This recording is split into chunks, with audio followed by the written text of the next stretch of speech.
Shabbat Shalom, dear community, family. During these days, of course, the one thing that occupies your mind constantly is the safety and security and every one of our brothers and sisters who are in the face of this dangerous animal or Neanderthal, beyond lower than animal, that lurks in the shadows to hurt us. Each one come home with what the IDF, the military, and everyone in Israel is chanting: victory, over the top. This is the end game. This is not a temporary solution. This is the solution, which finally comes with Mashiach. What they don't know, and they better look at it more carefully, that this is not our first rodeo. We're used to this. We just see another face of this Jew hater that has been around since the beginning of time. Since we came out of Egypt, there was always this insidious hater that lost all face of humanness when it came to express his vileness, his evil, against God's representative in this world, whom God chose to represent him, the Jewish people. We will not talk about those people or those animals, because you already know how they look, what they do, how they behave, better than I can express. And no words can catch the image of what actually took place in those circumstances. All that we know is that we have been opened up to what we call radical evil, unconditional, uncompromising evil that has no purpose in their life except one: to inflict murderous pain upon an innocent people, innocent humans. So what is our mission? We, like Jews throughout history, stand strong, stand powerful. I will just share one story with you. It's a story of the Holocaust that's been published.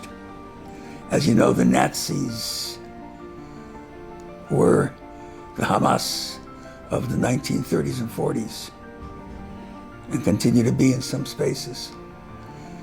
They wanted to eradicate every single Jew, not occupiers, settlers, usurpers, apartheid, every Jew wherever they lived.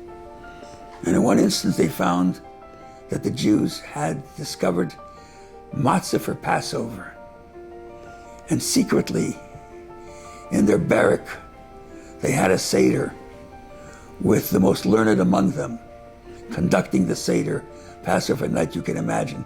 They weren't surrounded by family, children, feast, lights. They were in the dungeon of inhumanity. And the Nazis, God should erase their name, caught up to them. They want to know who's responsible. And this one man said he was, because he knew that if not, there'd be collective punishment. This man was a Kohen. A Kohen is the one who blesses the community during holiday periods. It was Passover. So they dragged them all out into the courtyard.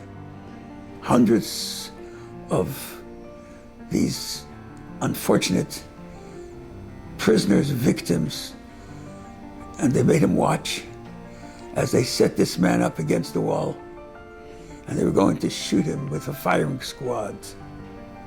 But before they did that, they made sure to undress him, so the embarrassment would be deeper. As the Talmud says, what's worse, pain or shame? And the Talmud says, we don't know.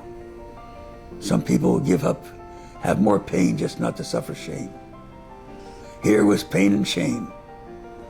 And as he turned with his back to his comrades and had his hands behind his back, as they commanded him to do, and about to crouch so these murderers could riddle him with bullets, he turned around and he said, just one thing I'd like to do before you shoot me. They'd laughing, he said, go ahead. And he turns around full frontal nothing, wearing nothing. And he picks up his hands like the Kohen. And he starts to bless the community with the Kohen's blessings. And the person who recorded this story, as they mowed him down in the middle of his blessing, said, "I'll never forget those priestly blessings." And what did he say? Just before he was shot, "God will bless you. Don't mess with us. You have a temporary setback, but it's very temporary." This week we read in the portion Noach. God destroyed the entire world because it was filled with Hamas. It was filled with immorality, unethical behavior, evil, self-deprecation. Every human hated every other human. Nobody trusted each other. You couldn't trust your wife in the street with anyone because they would grab her. They lived with animals. God said, over, obliterated. And he brought Noach into the world. Noach means in Hebrew, peacefulness, tranquility. God says, I see the whole picture, not one piece of the picture. And as we look at the whole picture, God always brings a Noach into the process. But that wasn't enough. Noach didn't make it as a Jew.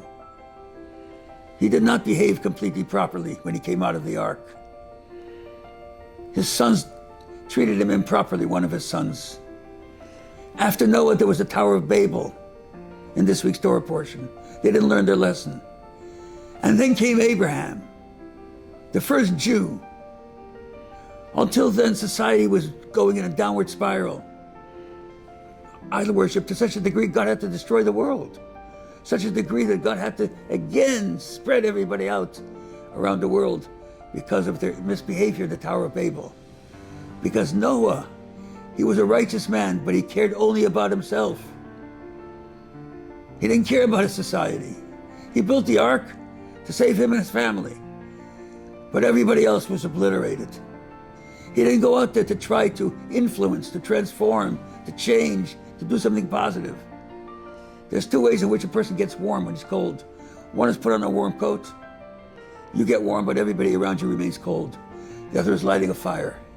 Takes a little longer, more effort, but everybody around you gets warm as well. Abraham came along and says, my objective is not just me. My objective is to make the world a better place. And immediately, a trajectory started with Abraham that became the chosen people of Israel, that brought us to this very day. And everyone now, any social anthropological historian will tell you that the Jewish people are a out-of-the-box miracle. We are not to the regular people. According to all statistical factors that are necessary for the continuity of the people, we should not be here.